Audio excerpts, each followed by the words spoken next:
Euh, du coup, ça va là, tout va bien, c'est fluide, on m'entend, tout est bon? Bah moi, pour moi, c'est bon de mon côté. Ok, J'entends. ok, on va, bon, on recommence. Donc, shalom aleichem, assalamu alaikum. On se retrouve pour un échange interreligieux avec notre chère Aïcha ici présente qui veut nous poser quelques questions. Donc, si tu veux te présenter et puis commencer, hein. Oui. Salam alaikum wa rahmatullahi wa barakatuh à tous. J'espère que vous allez bien. Je tiens juste à préciser qu'Aïcha est un pseudo tout de même. Voilà, je voudrais pas induire dans ce live les personnes en erreur. Mon prénom, c'est Maïmouna. Donc voilà, enchantée à tous. Ok. Donc, alors bon, bah, j'ai rejoint en fait ce Discord il y a peu de temps, hein. J'ai rejoint le Discord je crois que c'était fin février par une sœur qui m'a transféré en fait le lien. Et depuis tout ce temps, je lis beaucoup. Je participe peu, mais je lis beaucoup, je regarde un petit peu ce qui se dit, les échanges. Et bon, bah, d'une part, j'ai trouvé ça super intéressant et très constructif. Et d'autre part, c'est vrai qu'il y a quand même Ishmael qui a piqué ma curiosité à plusieurs reprises par rapport à son niveau de... Bon, je sais que tu es très humble, hein, donc je vais dire de connaissances, d'apprentissage, de savoir. Donc, je me suis posé certaines questions, car c'était quand même pas courant d'entendre en fait un croyant juif s'exprimer comme tu le fais, à savoir, voilà, parler du takbir, parler de façon aussi, entre guillemets, musulmane, on va dire. Voilà. Donc, j'ai pensé que ce serait peut-être une bonne chose, une expérience assez intéressante d'échanger, de discuter sur certains points noirs que moi j'ai concernant le judaïsme et interrogations. Donc voilà. Ok, ok, bon bah, y a pas de souci, moi, ça me fait toujours plaisir de répondre aux questions de tout le monde, que ce soit juifs, musulmans, chrétiens, athées. Enfin, les Mhm. athées, j'ai un peu plus de mal quand même, et les chrétiens aussi, mais en général, avec les Ouais. musulmans, ça se passe très bien. Et oui, c'est vrai que je suis un peu unique en mon genre, hein, ça c'est clair. Ouais, carrément, Euh, carrément. Bah, comme je l'ai dit tout à l'heure, de toute façon, si jamais je pose le doigt sur des choses qui ne sont pas ou peu appropriées concernant ce que vous êtes en mesure de dire euh, dans la culture judaïque, bah, il n'y a pas de souci, tu peux m'arrêter, tu peux me dire ah non, là par contre, on va peut-être pas aller dans cette direction ah, pas de ou souci, autre. pas de souci, j'hésiterai pas, mais en général, je réponds à toutes sortes de questions si je sais répondre, parce que il y a un Hmm. enseignement dans le Talmud, traité Brachot, Ouais, page 4a, où c'est marqué comme ça dans le Talmud, Lamed leshoncha lomar eni oda. Enseigne à ta langue, ou apprends à ta langue, enseigne à ta langue à dire je ne sais pas. Donc quand on ne d'accord, sait pas, il faut savoir dire je ne sais pas. d'accord. Euh, et tu disais que j'étais très humble, c'est vrai et faux. Enfin, on a tous, je pense, chacun a en soi une part d'humilité et Hmm. on va dire de fierté ou un ego, on pourrait dire. On a tous un ego en soi et on a tous une part d'humilité. Euh, je suis quelqu'un quand même d'assez fier de ce que je suis et de moi. Mais c'est vrai que grâce aux enseignements qu'on a dans notre religion, j'essaye souvent ouais, de me rabaisser, de Hmm. ne pas prendre la grosse tête, comme on dit. Alhamdulillah, c'est très bien, c'est une bonne chose. Alors, par rapport justement à ce que tu es, qu'est-ce que tu es? Parce que du coup, je me suis posé la question, je me suis dit, est-ce que c'est une branche du judaïsme que je connais mal ou que je connais pas? Je crois que tu es juif orthodoxe.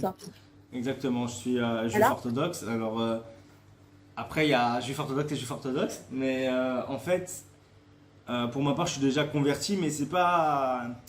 Mais pas, je suis pas complètement non juif à la base. Mon père, il est juif, il est juif pratiquant, pas religieux religieux, mais pratiquant. Et en fait, c'est un petit détail, ma femme elle n'aime pas que je raconte ça, mais je vais le dire parce que tu me demandes qui je suis.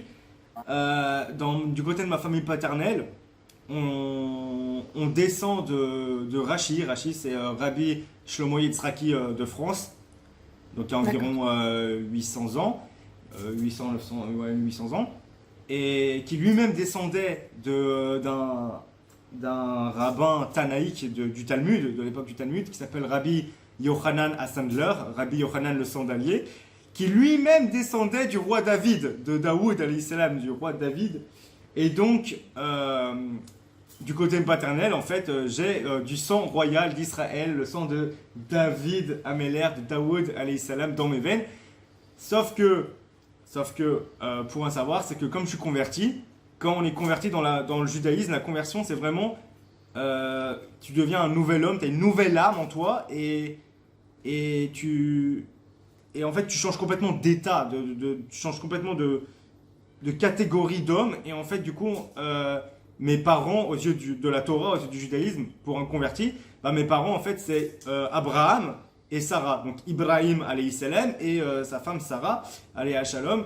Et du coup, en fait, ça, entre guillemets, annule ma filiation avec le roi David. Mais bon, voilà, en gros, c'est ça.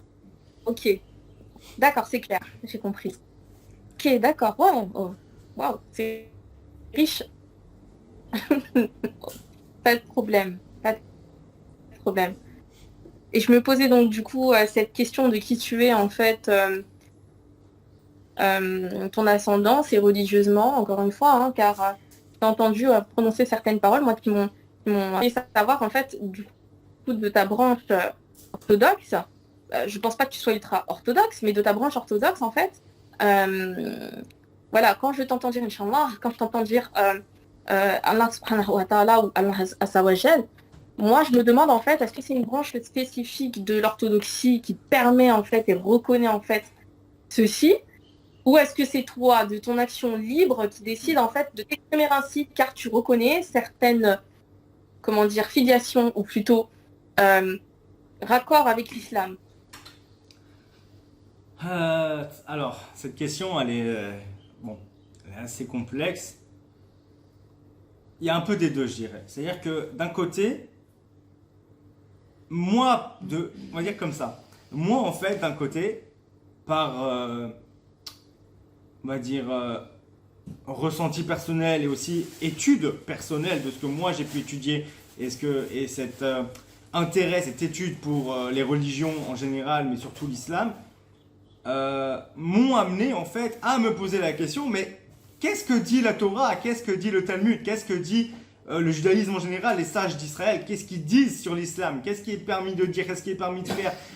Parce que finalement, donc il y a une partie de moi qui avait envie, entre guillemets, d'avoir ma propre personnalité, ma propre façon de m'exprimer quand je m'exprime avec des musulmans, parce que bien sûr quand je parle avec des juifs, je ne vais pas utiliser des termes islamiques, et quand je parle avec des chrétiens, pareil. En fait, c'est ce que on appelle simplement s'adapter à son auditoire.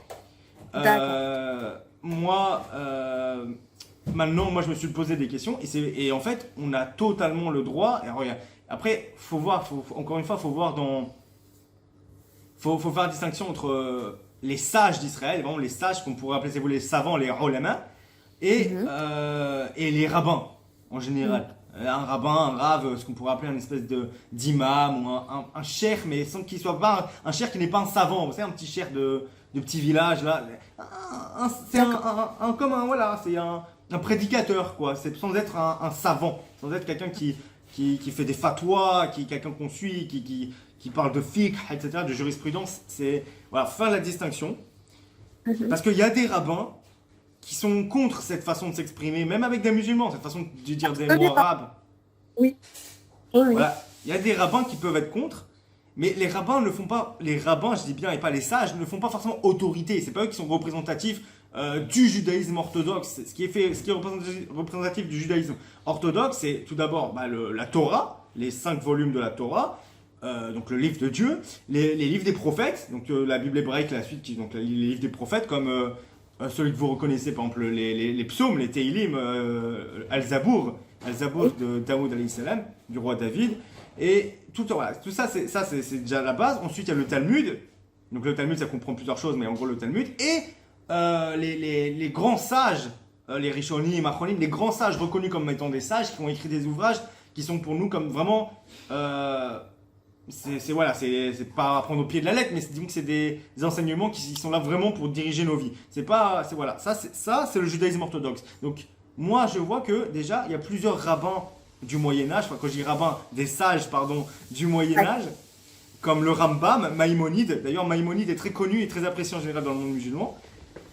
Des sages comme Maïmonide, et comme plein d'autres sages, plein de sages qui étaient arabophones, parce qu'ils vivaient avec les musulmans, avec les arabes, et ils parlaient arabe, et la plupart de leurs ouvrages sont écrits en arabe. Donc forcément, qu'est-ce qu'ils disaient dans leurs livres? Quand ils parlent de Dieu, ils parlaient de Allah.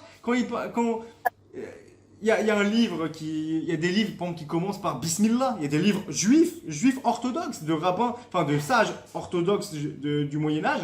Ils commencent leur ouvrage par, en arabe, Bismillah, Ar-Rahman Ar-Rahim, des fois même. Bismillah. Et c'est hyper intéressant. Et c'est là que je me suis dit, bah voilà, c'est la preuve que dans le judaïsme orthodoxe, en vrai, on peut utiliser des termes islamiques. Maintenant, il faut voir que la plupart de ces ouvrages, ils sont jamais étudiés en arabe parce qu'ils sont tous traduits soit en anglais, soit en hébreu. Pour la plupart, en hébreu, c'est certain. Et la plupart des rabbins les étudient en hébreu. Même s'ils savent qu'à la base c'était en arabe, personne va aller voir l'arabe. Donc en fait, pour eux, ils se déconnectent. Voilà, cette déconnexion volontaire, en fait, elle émane de quoi? De la peur, en fait, de peut-être vouloir en savoir un peu plus ou découvrir un peu plus aussi sur cet, entre guillemets, hein, héritage aussi arabophone. Ou c'est simplement préférer, en fait, traduire de façon à ce que le sens soit compris de façon hébraïque. Je crois aussi que c'est un sens très profond, voilà, donc peut-être que c'est aussi pour ça. Oui, alors je dirais que, bon, chose importante, c'est que déjà la plupart des juifs aujourd'hui ne parlent pas arabe et ne lisent pas l'arabe, même s'ils parlent, ils lisent pas forcément, donc c'est rare et en fait quelque part même pour le monde juif, la langue juive, la langue qu'on pourrait dire juive, c'est l'hébreu, la langue centrale de la religion, c'est l'hébreu. Donc tous les ouvrages, peu importe qui a écrit, quel sage a écrit, en soi, il faut que ce soit écrit en hébreu, ou en tout cas que ce soit traduit en hébreu, parce que c'est ça la langue de référence. Maintenant, toute traduction, même si l'hébreu est riche, quelqu'un qui écrit en hébreu directement, un sage qui a écrit son ouvrage en hébreu, alors oui, la langue hébraïque, elle a une richesse, c'est la langue sainte. Mais maintenant, quelqu'un qui a écrit son ouvrage en arabe, même si c'est traduit en langue sainte, ça reste une traduction, et toute traduction est une trahison. Quand bien même la traduction est faite par un arabophone et quelqu'un qui est spécialiste des traductions des livres des sages, il y a toujours des choses qui manquent, des finesses qu'on ne capte pas dans la traduction hébraïque et qui pourtant en arabe, il y a une distinction. Par exemple, des fois le Maïmonide, il va faire des distinctions entre le mot, entre Torah, en fait, entre Taura, entre fiqh, justement, jurisprudence, et entre... c'était quoi? Sharia, justement, la sharia. Il utilise ce terme, le Maïmonide. Et du coup, en hébreu, des fois, ils vont tout retranscrire avec un mot. Par exemple, chok ou à Torah. Et des fois, c'est faux. En fait, c'était pas ça. C'était pas marqué Torah là-bas, c'était marqué sharia. D'accord. Et donc, là, il y a des finesses qu'on peut louper. Mais bon, globalement, le message, il est là, il est bon. Mais c'est vrai qu'il y a des finesses qu'on peut louper. Et non, donc c'est pas une question vraiment de peur ou quoi. Si peut-être une peur aujourd'hui, pas à l'époque, mais aujourd'hui. Non, en ce moment, enfin présent. En ce moment, il y aurait une peur de crainte de l'assimilation parce qu'on se dit mais si maintenant on commence à étudier notre religion avec une langue étrangère, qu'on commence qu'on se dit ouais peut-être que ça peut nous embrouiller et que des fois on peut justement retrouver des mots comme charia, on se dit ah la charia alors peut-être que alors c'est quoi la charia islamique alors on va commencer à chercher. Alors, voilà, il y a peut-être de ça, mais en vrai, il y a aucun, de toute façon, interdit au niveau de la loi stricte. Il n'y a aucun interdit d'étudier les livres des sages dans leur langue originelle, que ce soit en hébreu, en arabe, il n'y a jamais pas eu en latin, mais en anglais, en allemand. Et, je veux dire, donc il n'y a pas d'interdit, mais voilà. D'accord. Ah, super intéressant. D'accord, ok, super. Parfait. Alors donc, comme je t'ai dit, j'ai regardé un petit peu ton compte YouTube. Et c'était sympa, j'ai eu déjà quelques approches.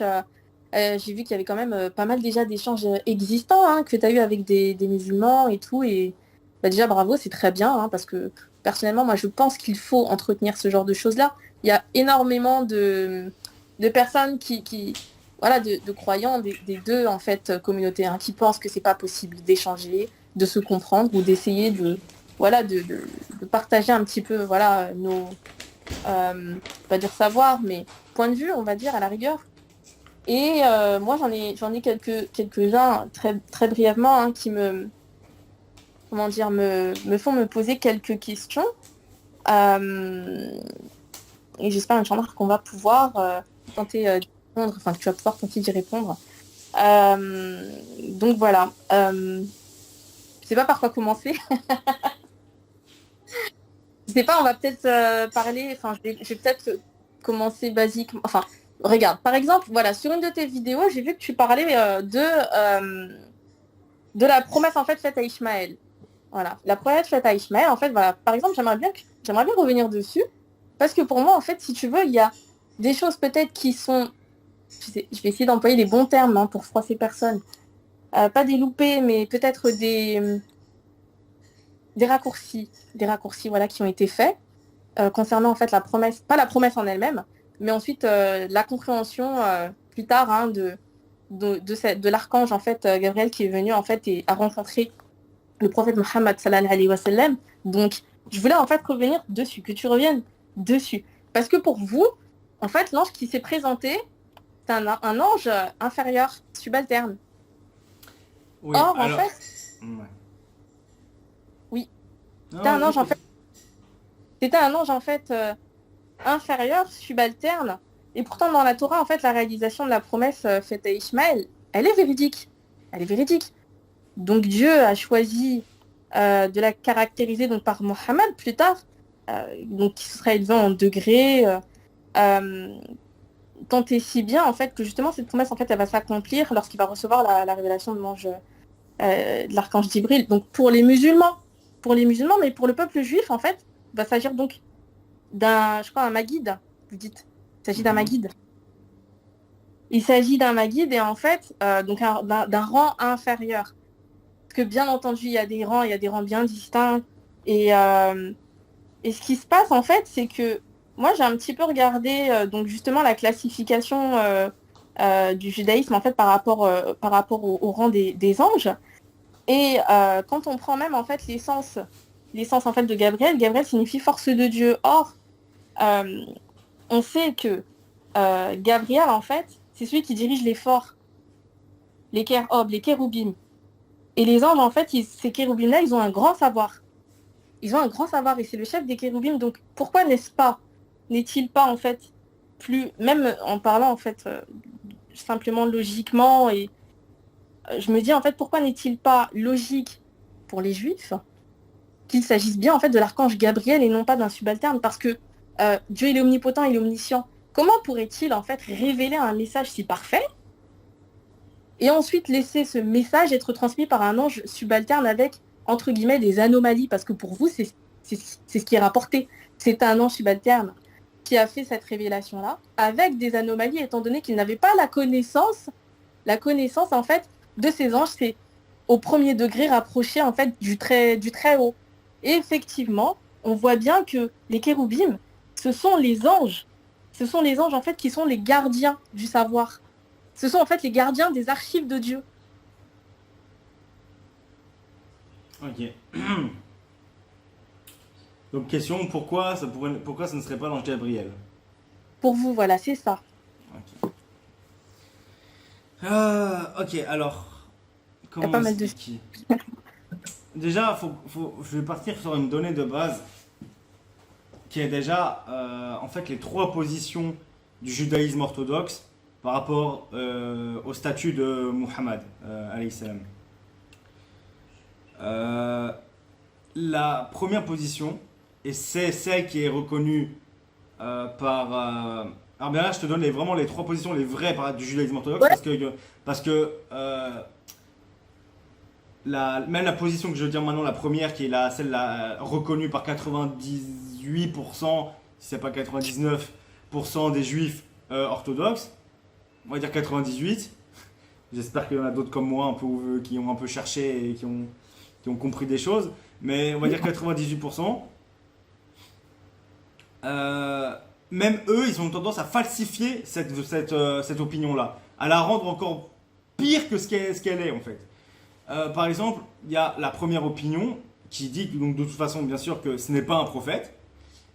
ce n'est ni un sage, un pieux, enfin c'était juste une personne lambda que même le Maïmonide, le Rambam qualifie de fou, hein, pardonne-moi du terme, hein, mais je te dis juste c'est quoi la position. Euh, et même après d'autres sages comme le Ibn Ezra et le Ralbag et puis d'autres ont aussi dit sur Muhammad alayhi salam bah, que c'était un fou. Et maintenant, après, encore une fois, ces sages-là, ils n'ont pas connu le prophète, alayhi salam, hein. Ils l'ont pas connu du tout, ils savent pas du tout qui. D'ailleurs, ils donnent même pas d'exemple concret ni d'explication de pourquoi c'est un fou. Non, ils jettent ça comme ça, genre voilà. Tenez, prenez ça, c'est voilà, et c'est tout. Pas de preuve, pas d'explication. Maintenant, en fait, il faut comprendre le pourquoi du comment. C'est pas une insulte gratuite comme ça juste pour insulter les gens, ça n'existe pas. Mais voilà, en fait, les gens, la plupart des juifs et des gens qui sont un peu égarés, qui n'ont pas étudié vraiment, ils vont résumer ça. Ouais, de toute façon, votre prophète c'était pas un prophète, c'est un faux prophète, c'était un fou, etc. Après, il y a des gens un peu violents comme ça. Et ça, c'est faux, c'est pas la position du judaïsme orthodoxe en vrai. C'est pas non, mais c'est un fou et puis c'est tout et voilà. Non, non, non, non, non, non, non, non. C'est que Dieu l'a quand même utilisé le Maïmonide de lui-même. Dieu a utilisé Muhammad alayhi salam comme un moyen, comme une sorte d'envoyé, mais un envoyé pas au sens messager, au sens prophète, au sens Dieu a utilisé une personne pour justement accomplir cette promesse faite à Ishmael, pour accomplir une certaine chose dans les plans divins. Alors Dieu a utilisé Muhammad alayhi salam. Et du coup, le Maïmonide va dire que le statut de Muhammad, en fait, c'est une sorte de entre guillemets, hein, c'est pas comme ça c'est pas les mots qu'il emploie, mais c'est pour que vous compreniez, c'est qu'il n'est rien de plus que une sorte de bâton que Dieu a utilisé pour accomplir son projet divin. Et que bien sûr, ce qu'il a accompli, ce que Muhammad, c'est marqué dans Maïmonide, hein, dans le Mishneh Torah, dans l'Ilchot Melachim, chapitre 10 ou 11, je sais plus. Et c'est marqué là-bas que justement, toutes les paroles de Muhammad ont servi à redresser le chemin vers le Messie, vers la vérité, quoi, et à réparer le monde pour que la finalité soit qu'on serve tous ensemble un Dieu, le Dieu unique.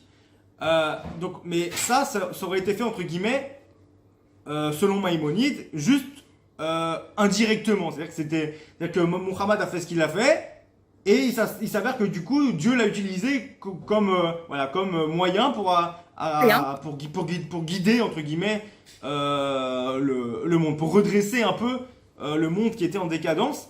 Mais ça, donc d'un côté, c'est un compliment sans être un compliment. C'est qu'il y a un statut dans le judaïsme qu'on lui reconnaît, qu'il a fait quelque chose de bien, et qu'en fait, il était un moyen utilisé par Dieu, mais sans lui donner de statut vraiment très particulier. C'est quelqu'un qui a créé qui a dit des choses qui ont servi quand même à quelque chose de plus ou moins positif. C'est comme ça que ça ressort en fait l'opinion, la vraie opinion non falsifiée de la majorité des juifs orthodoxes, c'est ça en gros. Donc c'est pas un prophète, c'est rien du tout, mais ce qu'il a fait, ça reste quand même, voilà, une sorte de, ça a quand même servi selon Maïmonide à redresser un peu le chemin. Ça c'est l'opinion globale. Maintenant il y a une deuxième opinion. Alors là les deux autres opinions que je veux dire, elles sont pas très connues. Elles sont très très mal connues. La plupart, 99% des rabbins ne connaissent pas cette opinion. Pourtant, c'est dans les livres qu'ils lisent tous les jours, hein, mais bon, c'est pas grave. Peut-être qu'ils la connaissent et qu'ils veulent pas non plus la répandre. Alors peut-être qu'il y en a qui ont remarqué et qui veulent pas le répandre, c'est totalement possible. Mais non, je pense qu'ils l'ont même pas remarqué parce que encore une fois, faudrait avoir en fait, faudrait avoir des connaissances islamiques pour le remarquer en fait. Donc comme ces rabbins-là, ils ont jamais étudié l'islam ou alors pas sérieusement. Il y a très peu de chances qu'ils aient remarqué. Mais j'ai vu qu'il y a des rabbins anglophones, alors peut-être des États-Unis ou d'Angleterre, je sais pas, mais anglophones qui ont, comme le rabbin Shlomo Pil, qui a lui-même dans un article, il a parlé, justement de ce que je vais dire maintenant. En fait, il y a une deuxième position donc, du judaïsme orthodoxe, et c'est tout à fait orthodoxe, c'est méconnu, c'est pas très. C'est clair que cette opinion, tu dis ça aujourd'hui à des juifs orthodoxes, je sais pas, leur barbe tombe. Mais pourtant, c'est un fait. Et c'est tout. C'est incontestable. C'est un fait. Qu'on le veuille ou non, c'est un fait. Maintenant, c'est dur à digérer. Ce sera dur à digérer pour ceux qui suivent l'opinion de la première opinion. Mais ça reste une opinion du judaïsme orthodoxe et pas des moindres, parce que c'est un grand sage du Moyen-Âge qui l'a écrit, un tellement grand sage que son ouvrage que je vais citer, et il est lu et étudié par tous les juifs dans les yeshivot et dans les kolélim, dans les centres d'études talmudiques. Tout le monde étudie ce livre, ça n'existe pas, c'est vraiment un livre de référence. Ce livre, c'est le Chovot Alevavot, donc les devoirs du cœur, écrit par Rabbi Yahya Ben Yosef Ibn Pakuda, Zatzal. Oui. Et en fait, le Chovot Alevavot, à l'origine écrit en arabe, hein, pareil. L'ouvrage à la base est écrit en arabe à la base. Alors je sais plus c'est quoi le titre en arabe du livre à base, ça finit par Al-Kulub, forcément, les cœurs. Mais je sais plus le titre en arabe, mais en tout cas là, c'est écrit en arabe à la base. Et en fait dans ce livre, pour quelqu'un comme moi et ou pour d'autres rabbins apparemment qui ont vraiment étudié un peu les autres religions, et ben j'ai remarqué, et je suis pas le seul donc là à l'avoir remarqué, il y a des paroles qui sont citées dans ce livre, qui sont citées de façon anonyme, ainsi. Un parmi les pieux, un parmi les sages a dit. Deux points, ouvrez les guillemets et la citation. Un parmi les pieux, un parmi les sages. Et en fait, moi j'ai reconnu dans ces citations des hadiths sahir ou des hadiths quoi, de islamiques, des paroles de Muhammad alayhi salam, des paroles de Muhammad qui sont, ça veut dire c'est ça quoi. Et si c'est pas exactement ça, c'est vraiment très proche. Enfin c'est vraiment voilà, ça me met la puce à l'oreille. Et en fait, il y en a qui pourraient dire ah, mais attends, mais comment tu sais, comment tu peux prouver que c'est vraiment Muhammad alayhi salam? Bah en fait, le Chovot Alevavot, donc ce grand sage du Moyen-Âge qui a écrit son ouvrage, il dit en introduction qu'il a étoffé ses propos avec bien sûr des versets des prophètes, avec nos sages, etc. Bon, il y a tout dans le livre, il y a du Talmud, il y a plein de choses. Et il rajoute dans l'introduction, c'est marqué noir sur blanc, et j'ai rajouté des enseignements, des paroles qui nous viennent des sages, des pieux parmi les nations. Oui. Car je pense que nous sommes prêts à écouter ce qu'ils ont à dire, etc., etc. Et puis il dit en plus que il légitime le fait d'apporter des paroles de non-juifs avec la preuve des paroles de nos prophètes à nous, alayhim shalom, alayhim salam, dans la Bible hébraïque, notamment je crois c'est Yecheskel, je sais plus c'est quel prophète, je crois que c'est Yecheskel. Bon, j'ai ici le livre mais bon c'est pas très important sauf si tu veux vraiment la source. Et Ça va. Et en fait, dans l'introduction, donc il dit, voilà, il y a marqué, d'ailleurs le Talmud, il rapporte le Talmud qui nous rapporte justement ce verset de la Torah qui nous dit, où Dieu, par le biais d'un prophète, reproche aux enfants d'Israël d'avoir agi comme les peuples qui les entourent. Ah, vous avez agi comme les nations autour de vous, etc. Là, c'est grave et tout. Et il y a un autre verset où là, par le biais du prophète, le Dieu il dit aux enfants d'Israël, vous n'avez pas agi là comme les non-juifs. Ah, il semble qu'il y ait une traduction. Alors qu'est-ce que tu nous veux, Dieu? Faut faire comme les non-juifs ou faut pas faire comme les non-juifs? Faut savoir. Hein. Et ça, c'est une réflexion qui est apportée dans le Talmud.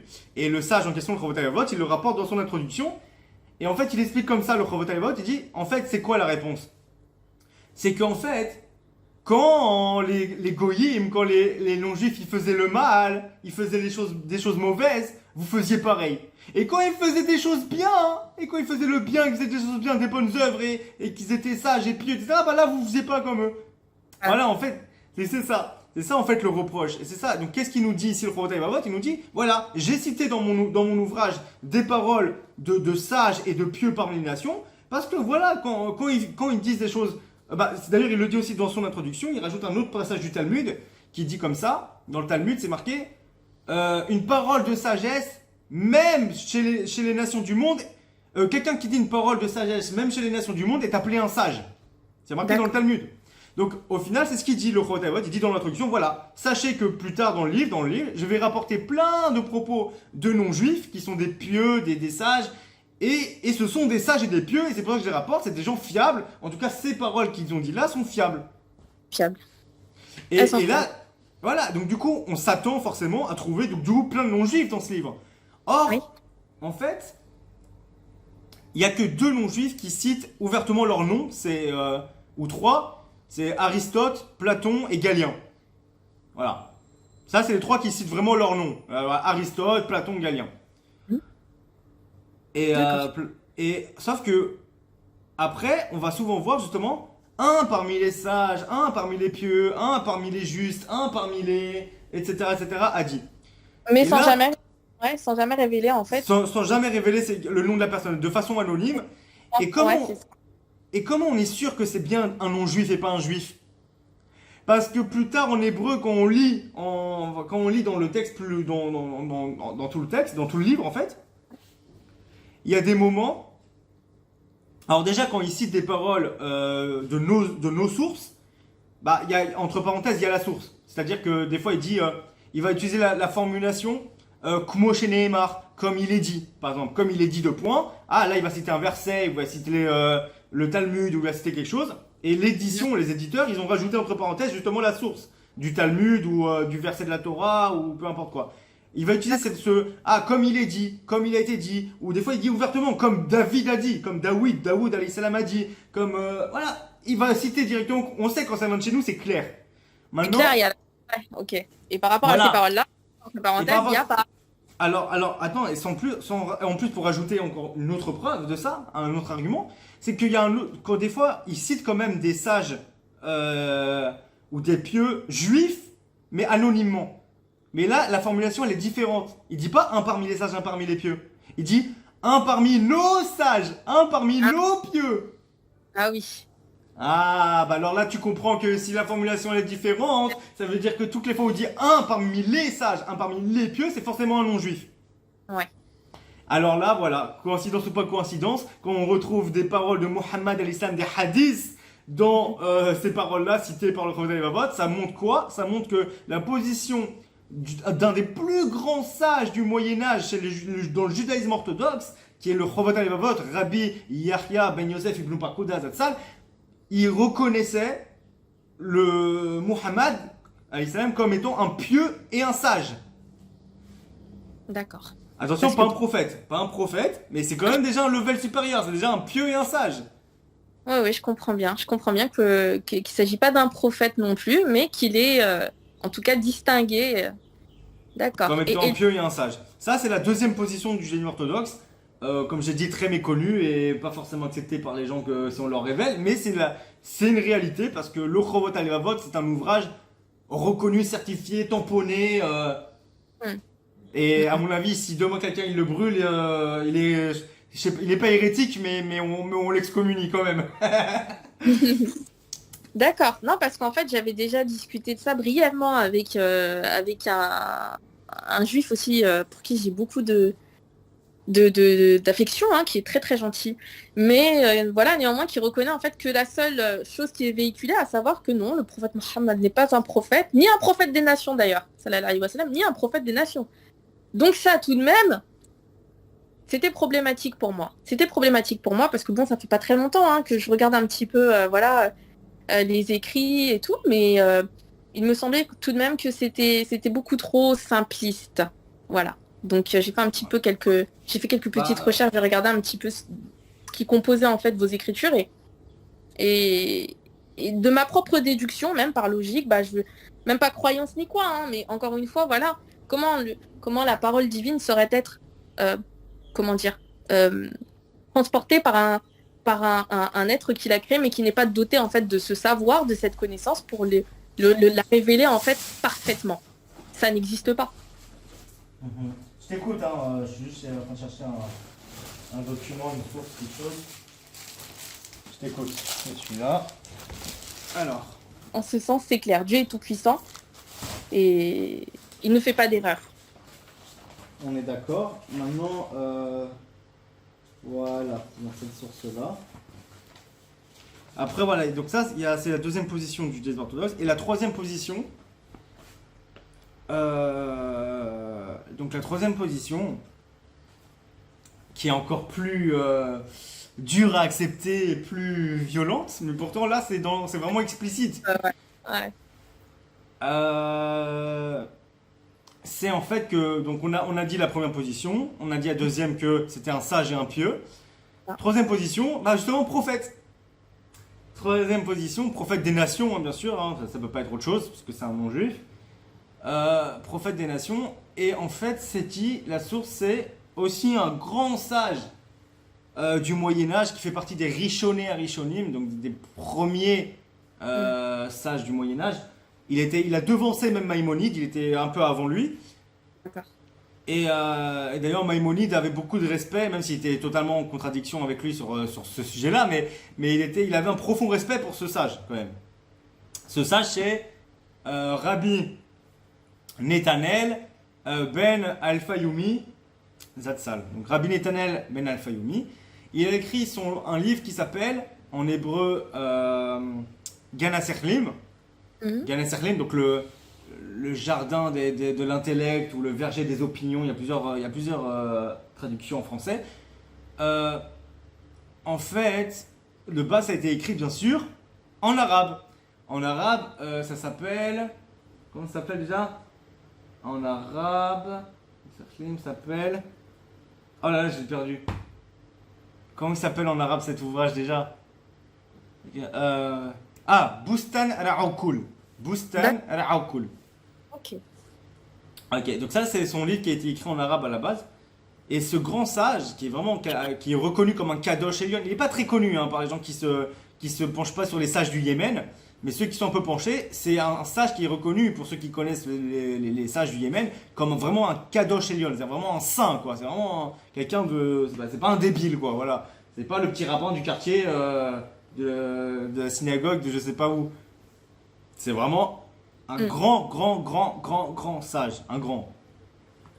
Ok, d'accord. Dans son livre, il dit ouvertement, dans l'introduction et dans le chapitre 6, que Muhammad alayhi salam est un prophète des nations, qu'il a été envoyé aux Arabes justement parce qu'ils n'avaient pas de livre et qu'ils avaient besoin d'un livre.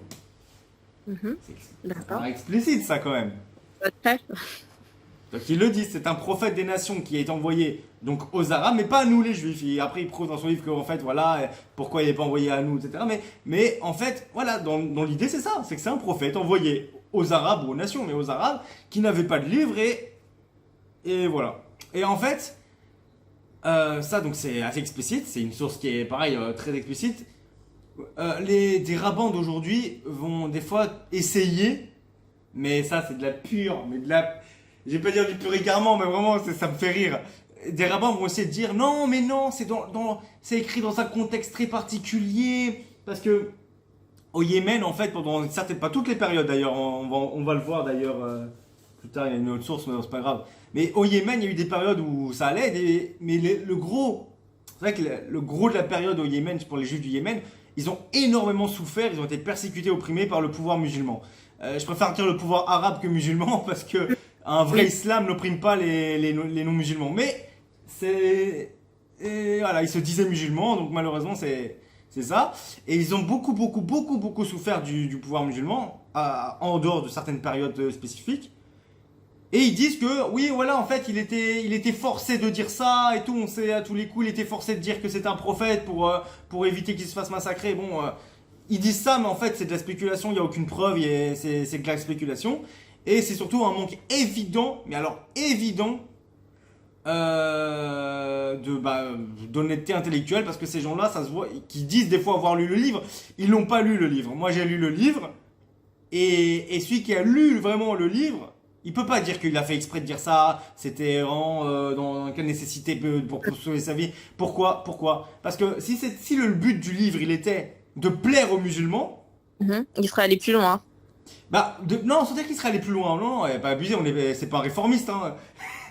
Il serait pas allé plus loin, mais il aurait pas dit d'autres choses dans son livre qui sont contre l'islam, contre la position de l'islam. Quand tu essaies de plaire aux musulmans, tu utilises pas le Coran à ton avantage. Oui. Et ben pourtant c'est ce qu'il fait dans son ouvrage. Il dit que Muhammad est un prophète, etc. Mais il utilise les propres versets du Coran pour les retourner contre les musulmans, enfin, en disant ah non mais votre propre Coran il dit qu'on doit pas suivre Muhammad. Votre propre Coran il dit que tant que vous ne vous conformez pas à la Torah et ta. Et bref, il utilise des versets du Coran pour dire que nous les Juifs on n'a pas à être musulmans. Ça c'est que Muhammad le prophète à l'islam a envoyé que pour les Arabes. Nous on n'a rien à voir. La preuve votre Coran le dit. Excusez-moi, est-ce que ça c'est un discours qui plaît aux musulmans? Non, pas du tout. Pas du tout, mais pas du tout. Tu peux dire autant de fois qu'il veut que c'est un prophète, t'es en train de dire que ouais non mais c'est un prophète qui est en train de dire ouais mais non mais votre religion elle dit n'importe quoi, à la preuve votre propre Coran le comprend mieux que vous. Mais c'est pas pour plaire aux musulmans ça. Donc en fait ces personnes-là qui des fois malheureusement sont des rabbins qui ont quand même des connaissances en loi juive quand même poussées, bah faut croire que ces connaissances s'arrêtent à la loi juive quoi. Faut pas leur demander d'étudier plus que ça parce que c'est faux. Voilà, le rabbin Netanel al-Fayoumi n'a jamais écrit que Muhammad était un prophète des nations pour plaire aux musulmans dans un contexte de souffrance. Ah, il y avait peut-être un contexte de souffrance, mais il l'a pas écrit pour ça parce que dans son livre il y a bien des choses qui déplaisent fortement aux musulmans dans ses opinions et donc c'est juste sa réflexion à lui et il en a conclu que c'était un prophète des nations, un prophète envoyé aux non-juifs, aux arabes, et que nous, juifs, bien sûr, on ne doit pas suivre. Mais c'est déjà quelque chose d'extraordinaire. C'est que déjà, on lui accorde le statut de prophète. Ah ouais. D'accord, ok. Et il y a une autre source, là, que j'ai découverte récemment, mais après, elle est à prendre avec des pincettes, parce que ce même récit, en fait, est rapporté dans un autre ouvrage, où là, la formulation est un peu différente. Mais c'est quand même très intéressant. C'est vraiment du vieil ouvrage, hein. C'est vraiment, alors c'est cette source-là, bien sûr, ça vous dit rien, hein, j'imagine. Mais c'est pour les juifs qui regarderaient, pour pas qu'ils me traitent d'hérétique. Donc dans cet ouvrage,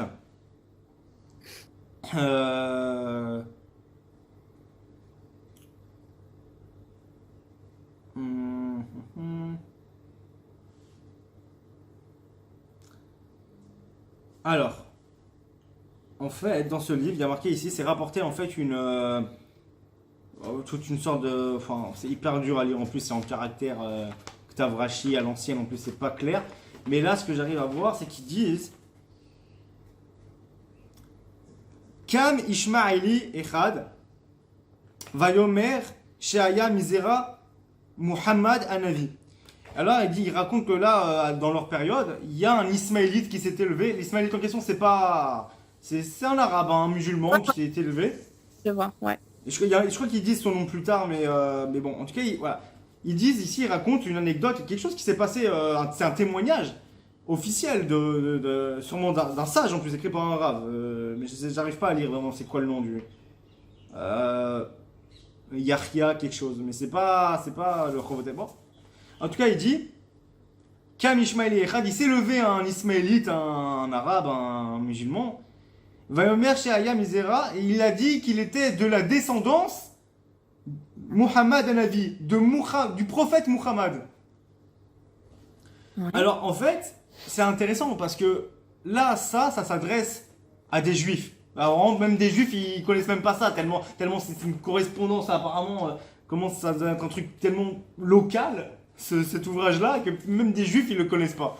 Et j'ai trouvé par hasard dans le Kollel où j'étudie dans Otsar Sfarim, il y a plein de sources, plein d'écrits, et j'ai farfouillé un peu, et j'ai trouvé ça. Et c'est très intéressant parce il raconte l'histoire, il dit voilà, c'est levé un arabe, un ismaélite, qui a dit qu'il était de la descendance du prophète Muhammad. Mais c'est intéressant, pourquoi dire du prophète Muhammad? Nous on comprend s'il dit Misera Muhammad. Exactement. S'il dit justement de la descendance de Muhammad là. Oui. Pourquoi dire Muhammad Anavi? Surtout que la façon en hébreu dont c'est dit, Muhammad Anavi, c'est exactement comme ça qu'en hébreu on dit pour nos prophètes. Par exemple, Yona Anavi, Eliaou Anavi. C'est vraiment la façon dont on appelle les prophètes. C'est vraiment le nom est Anavi, le prophète. Et donc ça, c'est vraiment la même formulation. Et donc c'est rapporté comme ça. Et donc on peut se demander si ce grand sage, ce rave qui a écrit ceci, ne reconnaissait pas apparemment Muhammad peut-être comme un prophète, puisqu'il l'appelle Muhammad Anavi. Le prophète. Par l'explication, moi j'entends qu'il n'y a pas de distinction entre la dénomination de vos prophètes et celle de Muhammad sallallahu alayhi wa sallam qui est faite dans cet écrit. Ouais, bon, ça ferait pas de lui non plus un prophète qu'on doit suivre, hein, mais, Non, mais mais ça voudrait dire quand même qu'il le reconnaîtrait comme prophète, en tout cas, comme statut de prophète. en fait, dans sa compréhension à lui, c'est ce qu'il explique par cette appellation. Sinon, il l'aurait appelé différemment, encore une fois, comme tu l'as expliqué toi-même.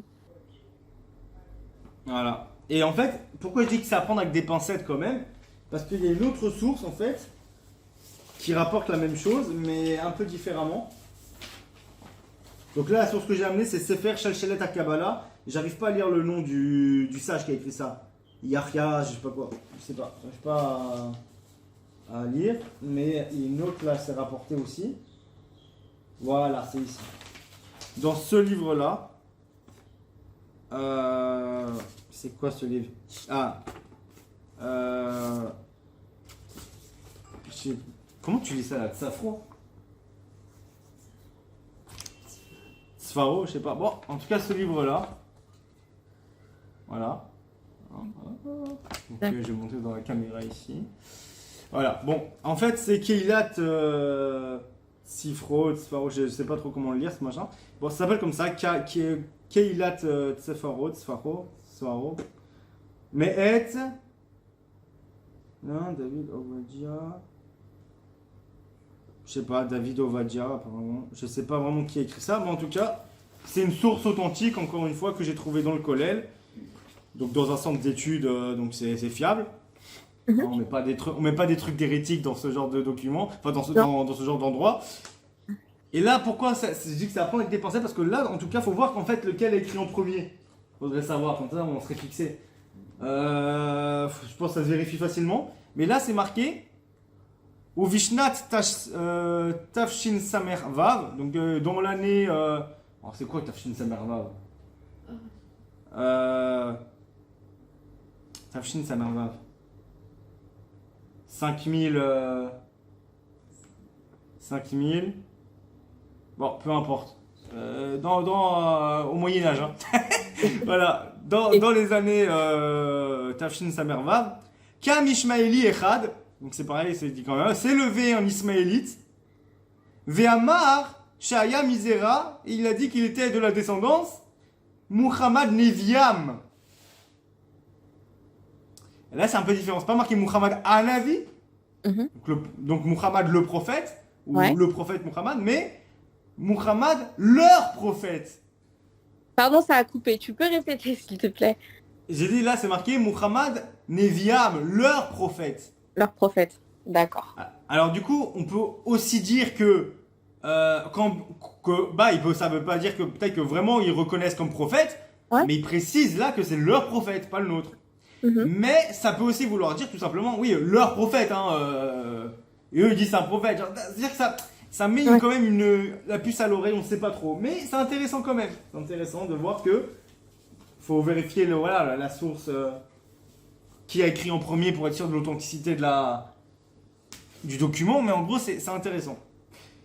Donc voilà les trois positions du judaïsme par rapport à Muhammad. Alors maintenant tu me disais, parce que ta première question c'était ça, pourquoi pas l'ange Gabriel? Il faut comprendre que déjà à partir du moment où la première opinion c'est qu'il n'est pas prophète, il ne peut pas recevoir l'ange Gabriel. Déjà là, première opinion c'est fixé. Deuxième opinion, si c'est un sage et un pieux, mais pas un prophète, pareil, il ne peut pas recevoir l'ange Gabriel. Impossible. Donc déjà, c'est fixé. Troisième opinion, c'est un prophète. Ah, mais un prophète des nations. Alors attention. Ça rime. Prophète des nations, attention. Alors à ce moment-là, voilà ce qui se passe. Le problème, c'est qu'un prophète, il y a des critères à la prophétie, il y a des critères à ce que c'est un prophète. Et le problème, c'est que on ne peut pas dire... Parce que ce qui ressort, en fait, aux yeux du judaïsme orthodoxe de l'islam, c'est qu'il y a du vrai et du faux. Donc, le vrai, on n'a pas de problème avec, mais le faux, on a un problème avec. Et le problème, c'est que si maintenant on dit que c'est bien l'ange Gabriel qui est venu lui révéler le Coran, de sa bouche, entre guillemets, ça revient à dire que pour le judaïsme orthodoxe, que l'ange Gabriel, il a menti. L'ange Gabriel, c'est un menteur, il a transmis un mensonge. Ça poserait problème, c'est pas possible. C'est impossible, c'est inconcevable. Que l'ange messager de Dieu, il va... Non. Et quels sont vos critères? Quels sont vos critères prophétiques? Ah, déjà qu'il doit prêcher le Dieu unique, ça, il n'y a pas de problème, le Dieu d'Israël, le Dieu d'Abraham, d'Isaac et de Jacob, mais aussi qu'il doit... Bon, il y a aussi l'histoire que s'il fait des prophéties, elles doivent se réaliser mais au détail près, c'est-à-dire que s'il dit il va pleuvoir dans exactement 5 minutes et 40 secondes, s'il pleut dans 5 minutes et 39 secondes ou 5 minutes et 41 secondes, il est mort, on le tue, c'est un faux prophète. Donc, c'est-à-dire que s'il fait des prophéties, il faut qu'elles se réalisent vraiment, au détail près. Il y D'accord. a aussi Ok. que c'est. Il y a aussi bien sûr qu'il fait. Enfin, les miracles, ça veut rien dire. En vrai, il peut ne pas faire forcément de miracles. Normalement, tous les prophètes en ont fait au moins une fois. Des grands prophètes, ils ont tous fait des miracles. Mais c'est pas obligatoire. On ne croit pas. On ne dit pas à un mec un prophète juste parce qu'il a fait des miracles. Mais c'est vrai que ça. S'il fait des vrais miracles et pas de la sorcellerie, bah, c'est aussi un. Il faut être sûr que c'est un vrai miracle, c'est pas que c'est de la sorcellerie. Mais il y a ça, sinon il y a le plus important de l'important de l'important. Il faut que son message ne contredise pas la Torah. Mais c'est le plus important, c'est vraiment limite. Voilà quoi. Non, j'allais dire une bêtise. Mais en gros, voilà, c'est que faut pas que ça contredise la Torah. Il faut que son message il soit cohérent avec la Torah, avec la Torah et les paroles des prophètes qui l'ont précédé. D'accord. Or, ce qui ressort de l'islam, comme j'ai dit, il y a du vrai, mais il y a aussi du faux. Il y a des choses qui sont en contradiction avec la Torah. Pour Donc, vous, c'est pour plutôt nous, dans... ah oui, mais tu demandes pourquoi nous on pense pas que c'est l'ange Gabriel. Bah, forcément parce que à partir Mhm. du moment où ça contredit euh, certains passages de la Torah, même si ça confirme la Torah, parce que même si ça vient confirmer la Torah, mais le fait que ça vient d'un côté l'abroger, bah déjà c'est foutu.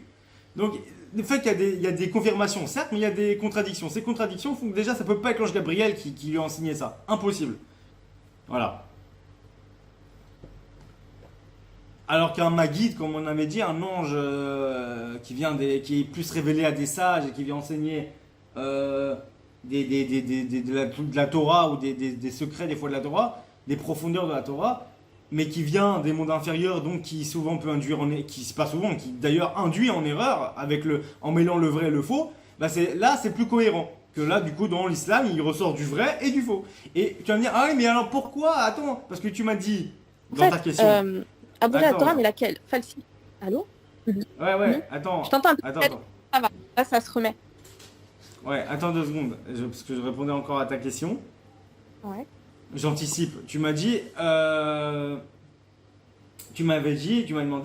or, mais attends, la promesse faite à Ishmaël, Mhm. elle est vraie, elle est dans la Torah, elle est authentique, et en plus, elle a été révélée par un ange. C'est l'ange de l'éternel, c'est un ange du ciel qui vient parler à Agar, donc c'est un vrai ange, celui-là, c'est pas un faux ange. Alors comment ça peut se réaliser par un petit ange nul en bas des trucs et comment c'est possible? Il y a un paradoxe. Alors, Un petit ange nul, mais un ange que vous considérez en fait pour vous qui est pas, qui n'est pas pas, fiable. qui n'est pas un archange et donc en fait qui n'est pas messager en fait de du message divin. C'est même pas un ange, mais je veux dire, un Maguide, ce n'est même pas un ange envoyé par Dieu directement. Un Maguide, c'est un ange qui se crée ou qui se manifeste dans un processus, entre guillemets, automatique que Dieu a créé. Je te donne un exemple tout bête.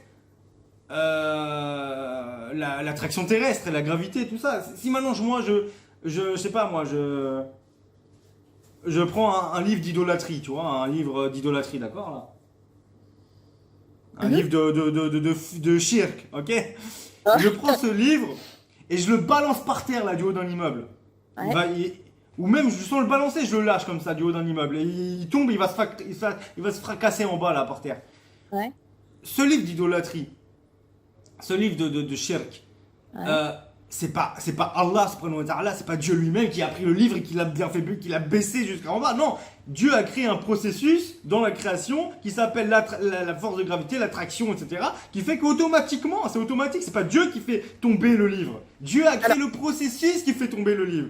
alors oui, mais oui, mais en effet, il y a un ordre cosmique, d'accord? Il y a un ordre cosmique. Les anges ont des attributs, d'accord? Ils ont des caractéristiques qui leur sont attribuées. Ça va être assez il va falloir être précis dans les mots des caractéristiques et des attributs qu'ils ont pour réaliser certaines tâches, certaines missions, et même de façon, entre guillemets, corporellement. D'accord? Voilà. Donc, toute chose qui se réalise ne se réalise que par la permission d'Allah Azza wa Jal. À partir de là, Oui, à partir de là, on comprend tous que par rapport à ce que tu dis, en fait, un acte, quelque chose qui en fait qui est créé, qui se crée, ne se crée que par la permission d'Allah. Subhanahu wa ta'ala. Donc, ensuite, en revenant à ce Majid, c'est ça? Ce Magid. Magid. En revenant donc concernant ce Magid, moi de ce que tu m'expliques, je me dis je me dis que cela n'est permis, cela ne peut se réaliser de toute façon que par la permission d'Allah. Et quelque part, se dire qu'il y aurait un être qui vient transmettre la parole divine, encore une fois, ce n'est pas cohérent, car rien ne se passe sans la volonté d'Allah Azza wa Jal. Donc en fait, cet être, il devrait se créer seul, quelque part, se créer seul, ou plutôt être le résultat je sais pas, euh, d'un flot de matière et d'énergie, et venir en fait révéler quelque chose en fait au prophète pour nous en Alors, fait. je En fait, comprends ça- pas, en fait, je t'explique, parce que c'est justement ce que j'ai expliqué, c'est quoi un Magid. De la même façon qu'il y a un automatisme qui fait que le livre de Shir qui tombe par terre, et c'est pas Dieu qui le fait tomber par terre, mais c'est la création, les forces que Dieu a créées qui font qu'il y a des automatismes qui font que le livre est tombé. Que ce soit que la permission de Dieu, forcément, parce que de toute façon, Dieu lui-même a créé ces automatismes pour ça se fait, c'est tout, c'est comme ça. Donc voilà. Alors de la même façon, un Maguide, il faut comprendre, c'est pas un ange que Dieu il a dit, il allait voir, il a dit à cet ange, toi là, va voir telle personne, c'est un prophète, tu dois lui enseigner ça parce que tu dois s'accomplir. Non, rien du tout, rien du tout.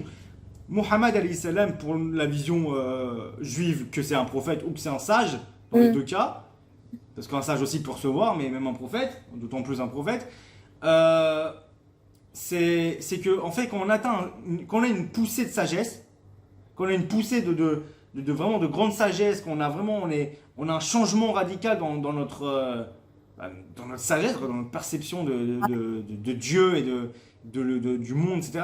Bah, en fait, il y a un automatisme qui se crée pour des personnes méritantes que, bah, en fait, il y a un ange qui vient, un Maguide, qui se crée, entre guillemets, pour aller venir étudier la Torah. À la base, c'est ça, un Maguide, hein, c'est pour des juifs et des sages juifs, donc c'est forcément la Torah qu'on étudie.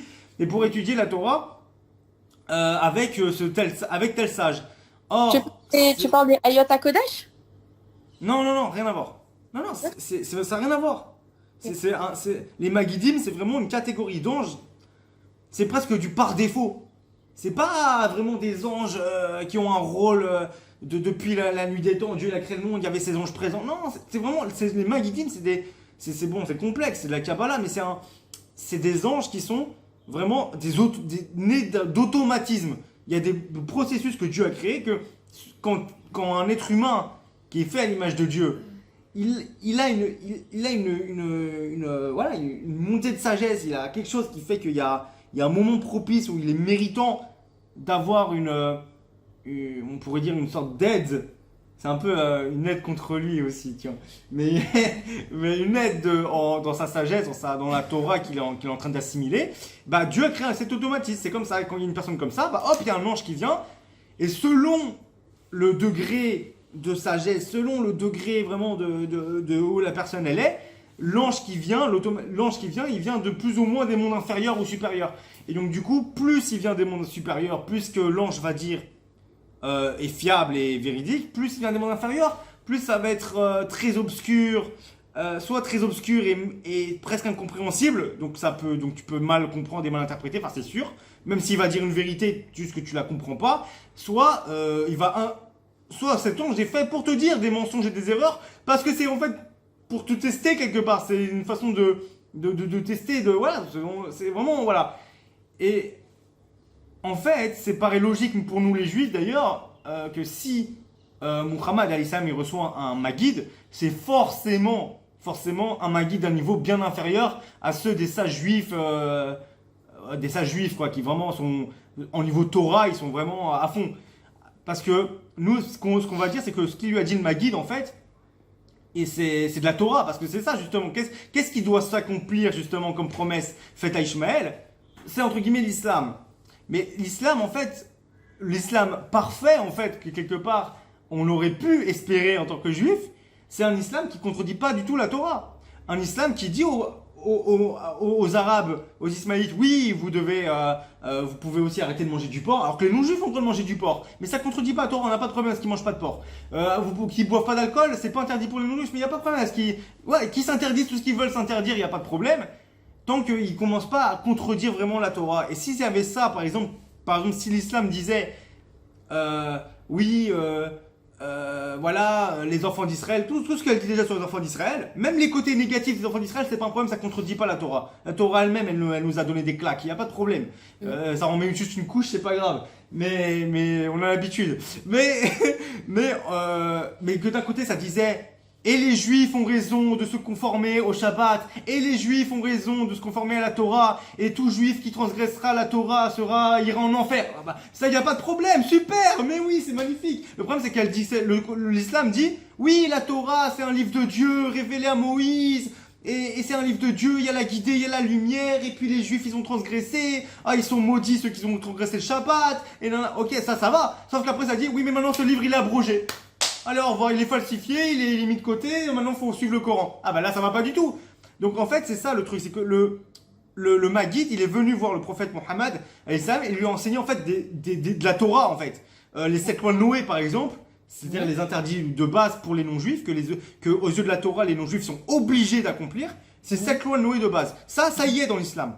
Ça y est dans l'islam, les 7 lois de Noé. Donc il n'y a pas de problème. Sur ça, c'est super. C'est ce que dit le rav Raphaël Sadine. Un grand, c'est pas un sage, mais c'est un rabbin très très sage. C'est pas un sage, mais c'est un rabbin très sage. Et qui est chez Torah Box, vous pouvez vérifier un peu. J'ai même dans ma chaîne YouTube, j'ai publié un de ses cours sur justement juifs et non-juifs, humanisme et fraternité. Vous devriez écouter, c'est sympa.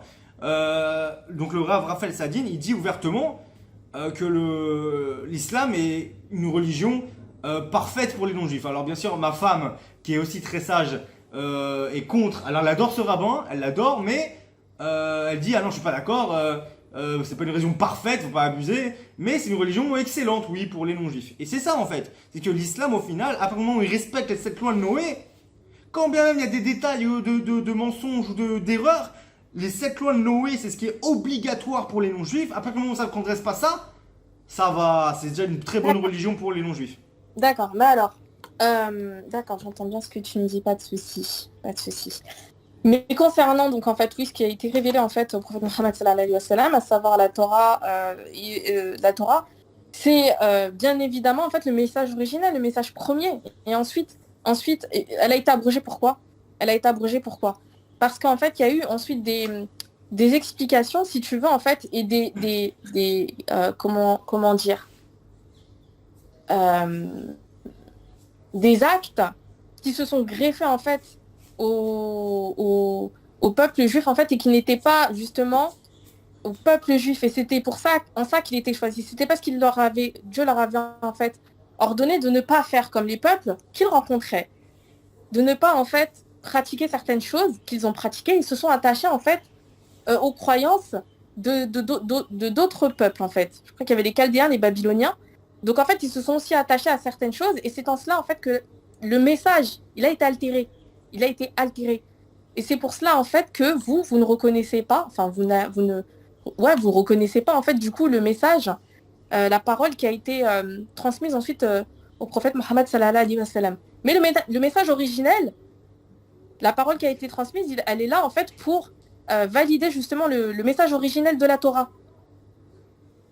D'accord? Donc en fait, voilà, donc en fait, après, ça c'est des choses sur lesquelles en fait il faut être clair. C'est-à-dire que l'islam, enfin la parole divine, elle n'a pas été révélée ensuite au prophète Mohammed sallallahu alayhi wa sallam pour dire simplement, comme tu l'as dit, non, ça c'est pas bien, vous avez mal fait, etc., etc. Voilà. Mais en fait, c'est simplement pour dire que effectivement, la Torah, c'est la guidée, c'est une lumière dans l'islam. Dans le Coran, la Torah, c'est une guidée, c'est une lumière. Mais le message a été altéré. Et c'est en cela qu'il a été abrogé. D'accord? Donc le Coran est en fait descendu pour confirmer ce qui a été révélé initialement. Hein, et c'est pour ça que euh, dans la compréhension, du message, quand il a été révélé justement en fait au prophète Mohammed sallallahu alayhi wa sallam, encore une fois, hein, de notre point de vue, nous musulmans, par l'archange Gabriel, il doit être compris ainsi et accepté ainsi. Ah, mais ça, la vision islamique, je la comprends. Enfin, je connais bien la position de l'islam là-dessus. Mais c'est juste pour, voilà, pour répondre à ta question. Même pourquoi, je vais te dire même pourquoi, si c'est pas l'ange Gabriel, comment ça se fait que Mohammed alayhi salam, il a dit que c'est l'ange Gabriel? En Pardon, fait, excuse-moi. je disais, mais au niveau judaïque du terme, pourquoi, si c'est pas l'ange Gabriel, comment ça se fait que Mohammed alayhi salam, il a dit que c'était l'ange Gabriel? En fait, t'as compris? T'as entendu? Oui, Ok. En fait, je veux dire, donc justement, cet ange qui a été créé donc d'un automatisme et d'un monde inférieur, donc forcément, soit il est très obscur et difficile à comprendre, soit il mélange le vrai et le faux. Lui, Muhammad alayhi salam, qui est un prophète, ou en tout cas, à ce moment-là, un pieux et un sage parmi les nations, un pieux et un sage, lui, il va dans sa grotte, pour, je sais pas, peut-être pour méditer, pour penser, d'un coup, il voit un ange qui se pointe. Ah bah forcément, lui il vient de découvrir Dieu. Attends, ça y est, j'ai découvert. Il a fait un peu comme Ibrahim, alayhi salam, comme Abraham, alayhi salam, qui a cherché Dieu et qui l'a trouvé. Ah, c'est lui le Dieu unique, c'est pas les fausses idoles là de la Mecque là. Il a découvert Dieu, en fait il découvre Dieu. Forcément, il voit un ange d'un coup qui vient devant lui. Ben, entre guillemets, il va pas le prendre pour un, pour un, excuse-moi du mot, mais pour un fake. C'est un ange. Je veux dire, c'est un ange. On peut pas faire autrement, c'est un ange. Mais, d'accord. alors, donc forcément, lui, il s'est dit tout de suite, ah, c'est forcément l'ange Gabriel, c'est l'ange Non. qui a parlé à Abraham, c'est l'ange qui est ici, c'est Alors, l'ange Gabriel. le prophète Mohammed sallallahu alayhi wa sallam, quand il a eu la révélation justement qu'il descend de la grotte, la première chose qu'il a dit c'est couvrez-moi, couvrez-moi. Parce qu'il n'a pas exalté en fait de cette façon-là en disant c'est cela, c'est véridique et exulté si tu l'entends. De ce point de vue-là, c'est pas ce qui s'est passé. Il est descendu, il était effrayé. Il était effrayé, il a dit couvrez-moi, couvrez-moi. Et c'est sa femme Khadija qui l'a couvert. Et en fait, si tu veux, le fait de dire encore une fois, c'est vrai qu'on va revenir autour de cette révélation, mais elle est centrale. Elle est centrale. Donc en fait, il faut savoir que le prophète Mohammed, oui, sallallahu alayhi wa sallam, il était dans la grotte pour méditer. Pour méditer, voilà, il se posait des questions hein, sur les choses qui l'environnaient, concernant la création, concernant en fait les idoles. Et parce qu'il était de nature en fait à se retirer pour méditer. Donc oui, effectivement, il avait ce niveau, tu vois, que tu disais tout à l'heure, après, j'ai pas envie de rentrer, tu vois, dans les choses qui sont spécifiques, mais ça me fait beaucoup penser, en fait, on va dire, entre guillemets, la Kabbale, les séphirotes, les différents niveaux de séphirotes. Mais on va dire que oui, effectivement, il avait ce potentiel, en fait, ce haut potentiel, en fait, de méditation. Mais ça, D'accord? c'est tout à fait possible, ça, il n'y a pas de problème. Mais du coup, c'est ce que je te dis, même là, de ce que tu me racontes, ça change pas que lui, au final, ok, bah il a pris peur, ok, il a pris peur sur le moment. Mais après, pour lui, c'est lui qui dit que c'est Ange Gabriel. Et même s'il dit cet ange m'a dit que c'est Ange Gabriel, c'est aussi possible que le m'a guide, il est menti. Je comprends Pour que. je comprends que oui, dans votre perception, c'est pas ce qui s'est passé et qu'il s'agissait, oui, d'un autre. J'entends. Et qu'il ait dit, qu'il ait même pu se faire passer pour l'archange Gabriel ou qu'il ait même pu, voilà, avoir un message altéré. De votre compréhension, je le conçois. Difficilement, oui, je le Ouais, conçois. mais au final, vaut mieux. Enfin, dis-toi que cette position-là, elle est quand même beaucoup plus proche de l'islam que non, non, c'était pas un prophète, c'était pas un sage, c'était pas un pieux, et même il est appelé fou, etc. Tu vois que c'est déjà autre chose. Eh bien, nous n'attendons pas en fait de confirmation des autres peuples. C'est-à-dire que nous savons qu'il s'agit de la révélation parfaite. Donc, nous n'attendons pas de validation en fait autre.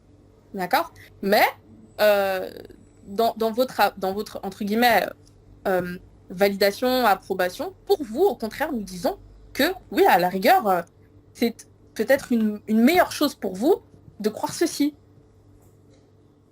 Mais si vous Ah. l'acceptiez totalement, ce serait même encore davantage. Hmm. Voilà. Bah, en fait, ouais, non, mais c'est sûr, mais après, voilà, moi, c'est la réflexion que je me fais parce que justement, ça me permet vraiment d'éclaircir plein de choses parce que, voilà, pour expliquer les contradictions entre l'islam et le judaïsme, bah voilà, j'ai ma carte Joker, quoi, c'est ma guide, tu vois. Euh, Oui, je comprends. et et d'un côté, il y a aussi beaucoup de passages où vous n'avez pas besoin de la carte Joker, parce que juste de la réflexion, ça suffit. Par exemple, il y a des hadiths, des fois, ou même des versets qui peuvent être assez violents ou assez bizarres, quoi, assez violents. Mais en fait, il n'y a pas besoin de ma guide ou pas ma guide là.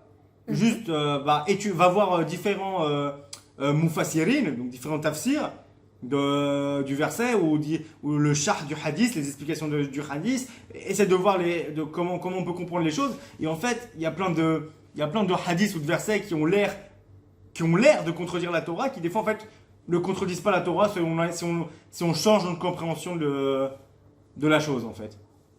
Ok, d'accord. D'accord, d'accord.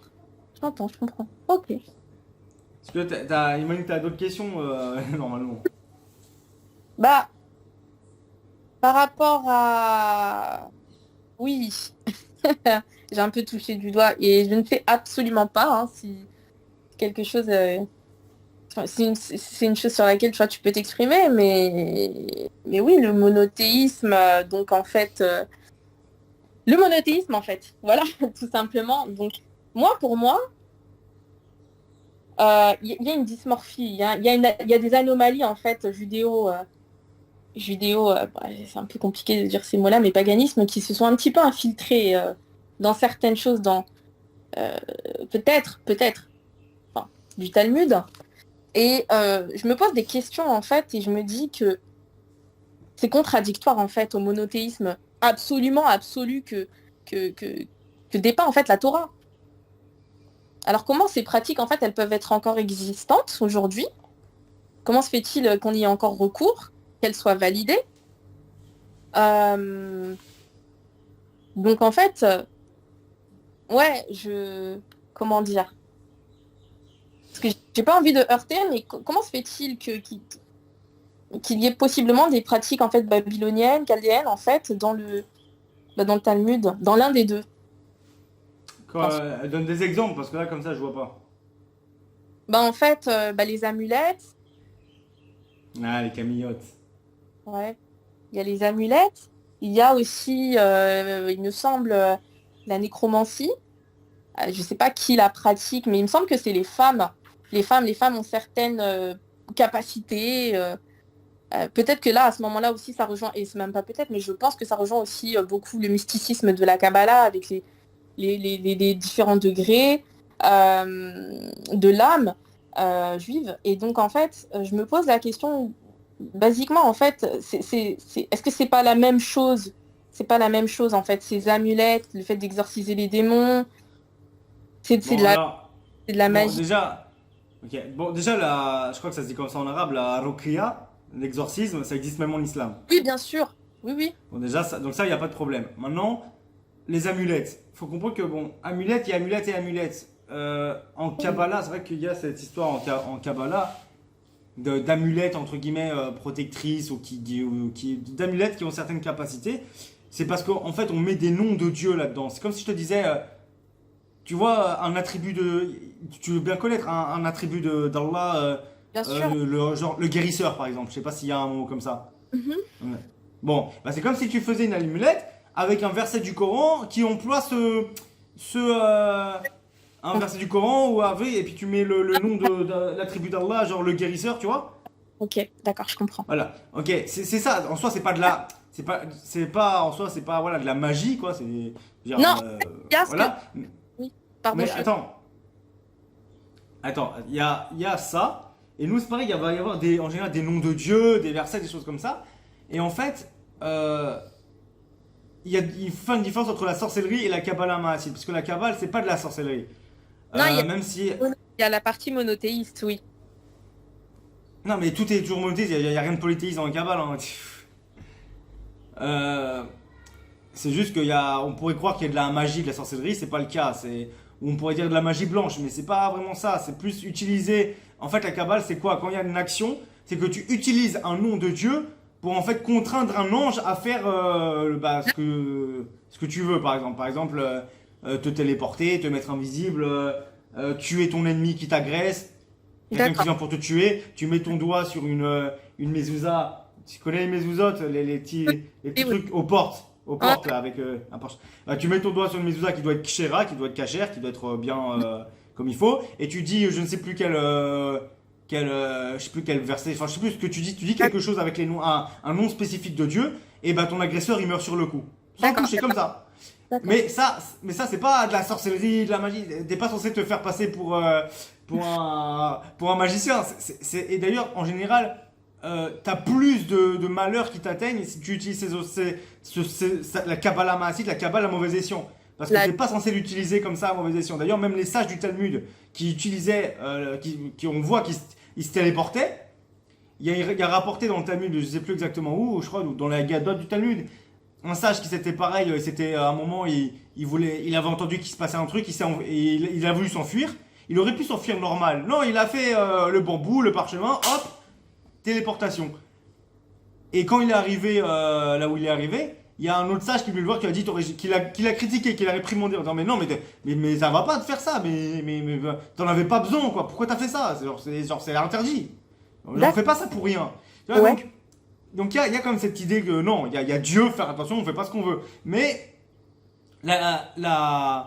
donc ça c'est pour les sortes d'amulettes. Et ensuite, il y a cette idée de ça dans la Kabbale, mais il faut savoir que beaucoup de sages, éminents sages du Moyen-Âge surtout, sont fermement opposés aux amulettes et disent soit que ça ne marche pas, c'est de la poudre aux yeux, c'est n'importe quoi, ça n'existe même pas, c'est n'importe quoi, c'est un Mm. truc pour les bonnes femmes et pour les enfants, quoi, ça sert vraiment à rien, c'est vraiment Mm. rien. Il y en a qui disent que c'est pas utilisé, on sait plus comment faire, que ça s'utilise ça, on n'a pas le droit de faire ça parce que on comprend pas ce qu'on fait, quoi. Il y a plein D'accord. de sages comme ça qui disent qui sont contre les amulettes. Le Ibn Ezra, Maïmonide, c'est sûr que oui. Oui, Ibn Ezra, il est bon, contre, ouais. Il est... voilà, il y a plein d'éminents sages qui sont contre ça, pour diverses raisons, mais voilà. Et, euh, et sinon, la nécromancie, tu dis, alors nécromancie, qu'est-ce que t'appelles nécromancie? Ressusciter des morts ou parler avec des morts? C'était plutôt le fait de ressusciter des morts. Alors déjà, pour ce que tu viens de m'expliquer, merci. Parce que c'est les questions que je me posais. Je trouvais ça en fait étrange. Je ne comprenais pas en quoi en fait tout ceci était accepté. Et maintenant, je comprends mieux en fait avec les éclaircissements. Donc déjà, merci. Et concernant la nécromancie, oui, c'est ça. C'est ce que c'est Alors, exactement. ressusciter des morts. Alors, Ouais. il est rapporté que tous les sages du Talmud, les Tanaïm, savaient ressusciter des morts. Apparemment, oui. Euh, alors, dans les faits, c'est pas parce qu'ils savaient qu'ils l'ont fait. Première chose. Une chose très importante, c'est pas parce qu'ils savaient qu'ils ont fait. C'est pas rapporté que tous les Tanaïm, ils ont ressuscité des morts. Non, c'est rapporté qu'ils savaient tous le faire. Mhm. Maintenant, encore une fois, c'est pas quelque chose de. Je vais te dire, je vais t'expliquer un peu le principe. Mm. C'est pas de la sorcellerie comme. Il y a la nécromancie en mode sorcellerie, avec des démons et des forces démoniaques. Mhm. Et ça existe chez les peuples polythéistes et chez les peuples. Enfin, sans dire qu'aujourd'hui ça va ressusciter des morts, mais que. Il y a des forces de magie noire, de sorcellerie Ah, ouais, bien qui sûr. peuvent. Voilà, ça existe maintenant. Enfin, encore ça existe. Il y a plein de sages aussi, comme Maïmonide, qui disent que ça n'existe pas, la sorcellerie, c'est des. Voilà, bon, on met Ouais, ça de côté. le de Maïmonide veut que non. Ouais. Ouais, bon, enfin, Maïmonide, lui, il est très. Il a été influencé par les philosophies grecques, il a été très. Très cartésien et très anti-mystique, on pourrait dire ça comme ça. Mais bon, c'est Maïmonide, on le met de côté pour l'instant, mais c'est vrai que lui, il dit contre la sorcellerie, il dit que c'est n'importe quoi, ça n'existe pas, et voilà. Bon, maintenant, pour nous, qu'on dit que ça existe, et parce que même le Coran, l'islam reconnaît que ça existe, et que c'est interdit, mais que ça existe, il n'y a rien à interdire, ça n'existe pas.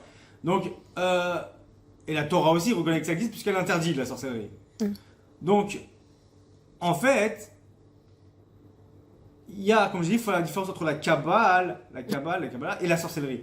Mm. La sorcellerie, c'est vraiment de la magie noire, c'est vraiment tu utilises des démons avec des forces démoniaques pour faire certaines choses.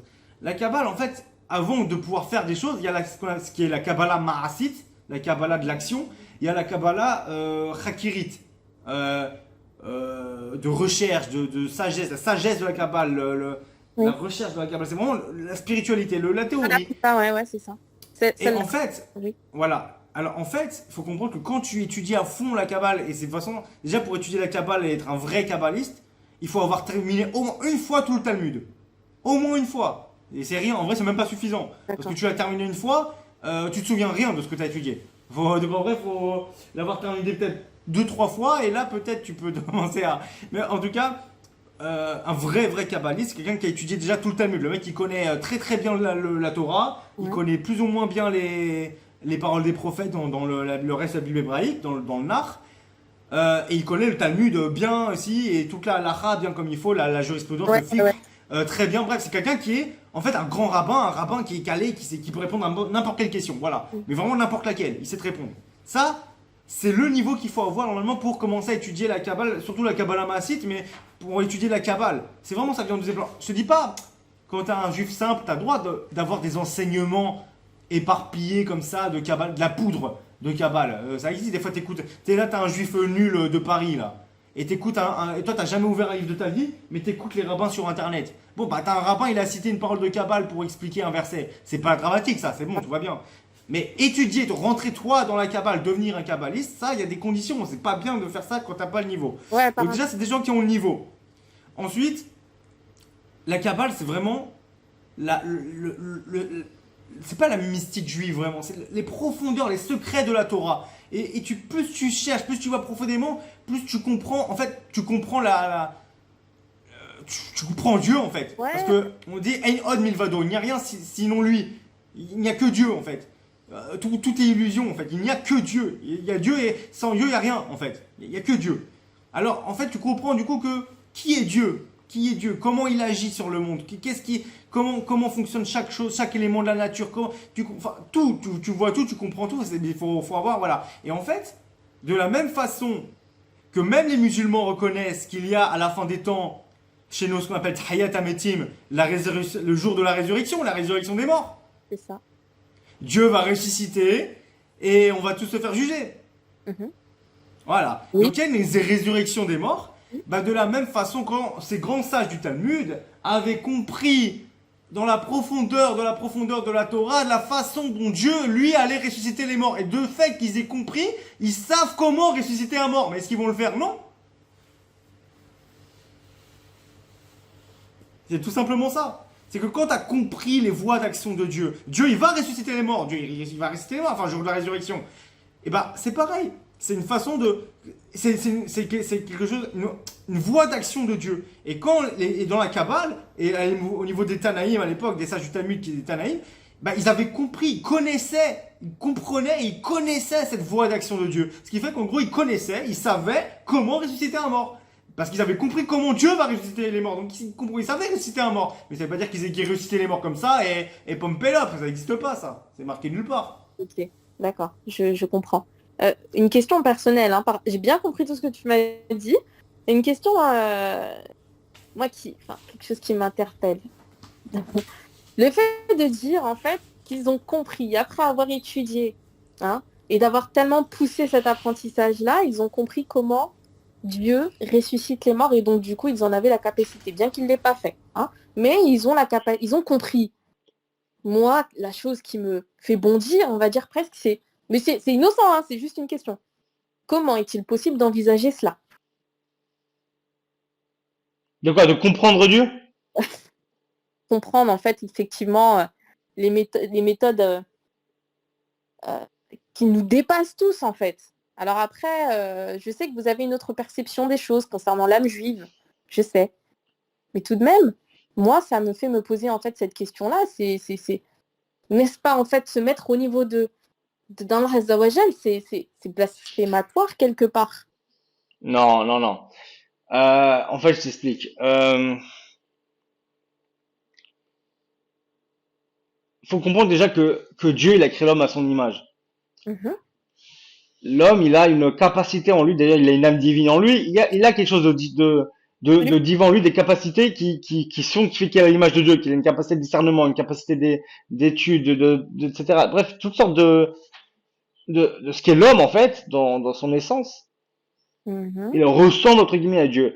Et en fait, nous, notre but dans ce monde, c'est de ressembler le plus possible à Dieu. Parce que quoi, Dieu est parfait. Et le but dans ce monde, c'est pas de rester imparfait, c'est d'être parfait. Or, c'est impossible d'être parfait. Mais on doit tendre à être parfait, parce qu'on doit tendre le meilleur exemple qui est, à part les prophètes, le meilleur exemple, mieux que les prophètes. Parce qu'un prophète, c'est un homme. Mieux, c'est qui est parfait? C'est Dieu. Alors, nous, on doit tendre à être, d'ailleurs, Dieu le dit dans la Torah pour les enfants d'Israël, il dit, soyez saints car je suis saint. Genre, il nous ordonne d'être saints, soyez saints.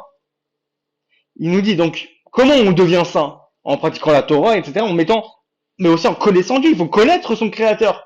Pour pouvoir ressembler à quelqu'un, il faut le connaître de A à Z. Mm. Alors, bon, tu vas me dire, oui, alors, tu vas me dire, c'est impossible de connaître Dieu de A à Z. Pourquoi? Parce qu'il n'est pas de A à Z. Il est de Mhm. A à l'infini. Oui. donc, Ah, les outils, ça, oui. donc il n'y a pas on peut pas arriver à Dieu. On va arriver à être comme Dieu. Mm. Mais on peut comprendre via, justement, quand on a un certain niveau, qu'on connaît, parce que déjà, celui qui connaît la Torah, rien que la parole de Dieu, c'est-à-dire vraiment la Torah, les cinq livres, et même la parole des prophètes après, mais celui qui connaît déjà tout ça très très bien, il a tout étudié, tous les Moufassirines, tous les commentateurs, tout machin, il a tout étudié, les trucs, il a réfléchi, il a médité sur tout ça. Déjà là, tu connais Dieu déjà d'une façon extraordinaire parce que c'est sa parole. Donc tu comprends déjà, tu connais Dieu déjà énormément. Mais justement, même ça, c'est pas suffisant parce que tu peux encore arriver plus, parce que Dieu est infini. Tu peux toujours le connaître encore plus. Tu peux toujours entre guillemets, te rapprocher de lui encore plus. Toujours, toujours et toujours et toujours. Et en fait, justement, quand tu arrives à un certain niveau qui n'est presque plus humain, les Tanaïm, les sages du Talmud, c'était des hommes. Mais c'était pas que des hommes. C'était des hommes avec des capacités d'ange tellement ils étaient proches de Dieu. C'est presque des anges. D'ailleurs, on a dans la Torah et dans les livres des prophètes, bah, on a un prophète qui est devenu ange. Eliyahu Hanavi, le prophète Élie, c'est un ange. Mais c'était pas un ange à la base. Mais il est devenu un ange. Euh, des fois, l'homme peut s'élever tellement, tellement, tellement haut, se rapprocher tellement de Dieu qu'il change d'état. Il devient carrément spirituel en lui-même. Il quitte la matérialité. Et c'est pareil avec ces Tanaïm, ces sages du Talmud. Faut pas croire que on voit pas les sages du Talmud comme les rabbins pingouins que tu vois aujourd'hui sur Internet. Ça n'a rien à voir. Mais rien à voir. Un rabbin, même le plus grand des rabbins aujourd'hui, le grand rabbin d'Israël.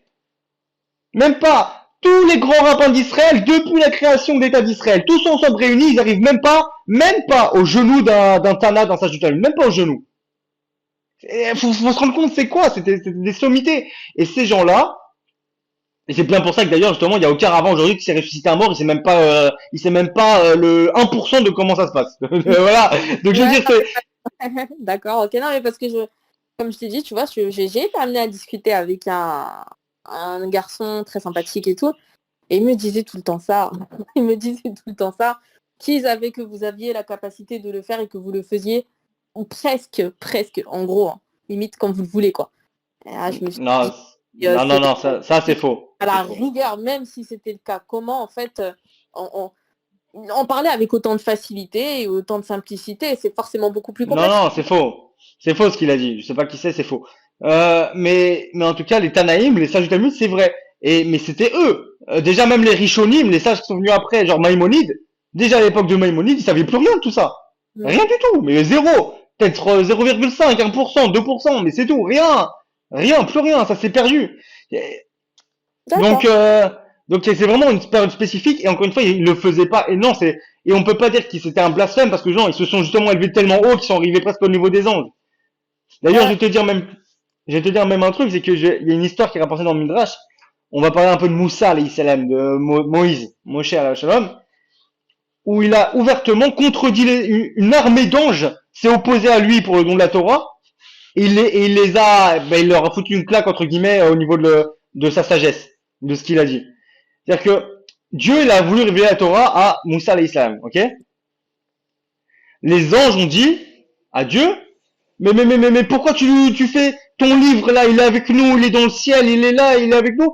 Pourquoi tu le donnes à ces hommes là, ces pécheurs, regarde-les là, ils sont sales, ils sont impurs, ils sont ci, ils sont bref, regarde-moi ça, ta Torah, laisse-la aussi, laisse-la avec nous là, pourquoi est-ce que tu la descends pas, des gens pareils, qu'est-ce que, voilà.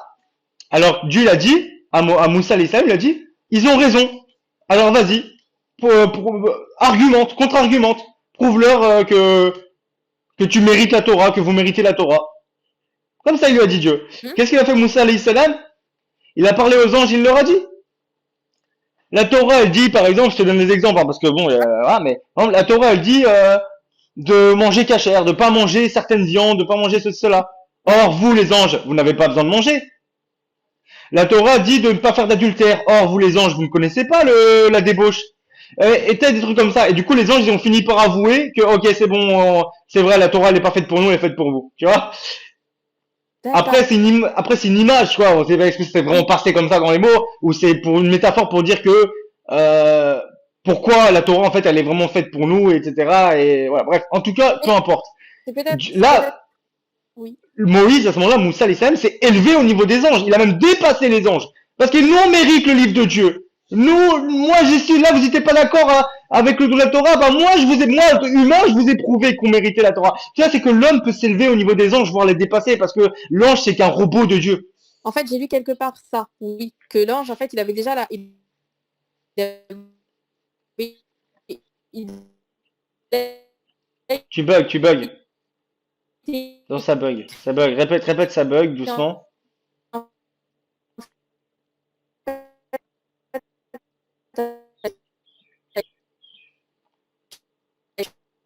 Marianne, ça bug pour toi aussi? De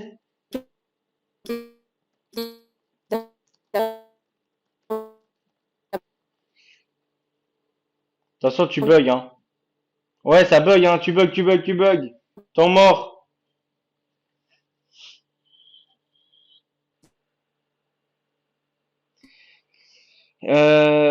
Écoute, vu comment ça bug, je te propose que on va arrêter là, puis quitte à ce qu'on fasse une deuxième partie une autre fois.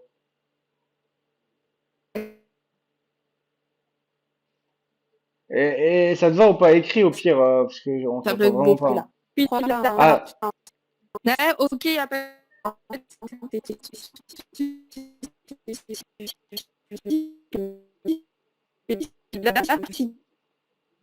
on n'entend rien, hein. C'est horrible. C'est tout saccadé, hein. Marianne, toi, tu m'entends fluidement, toi. C'est pas moi le problème, hein.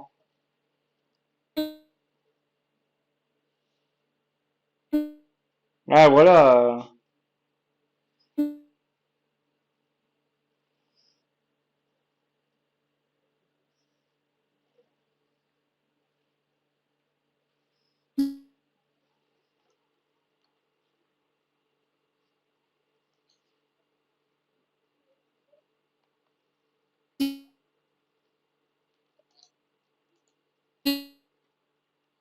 Bon, Aïcha, là, tu bugs. Euh, on va, on va arrêter là, je pense. De toute façon, ça fait déjà presque 2 heures qu'on parle. Donc, on va arrêter là. Enfin, un peu moins de 2 heures, en fait. Euh, on va arrêter là, puis on reprendra une autre fois là. Là, c'est parce que là, tu bugs trop, c'est pas possible. Donc voilà. Donc je sais pas si t'entends, machin, mais voilà. En tout cas, c'était sympa. Et c'est presque passé en débat, mais c'était sympa.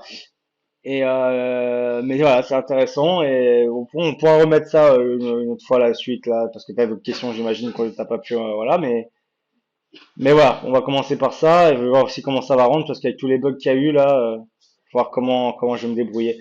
Voilà, bah du coup, assalamu alaikum wa rahmatullahi wa barakatuh, que la paix soit sur vous, shalom aleichem, et voilà.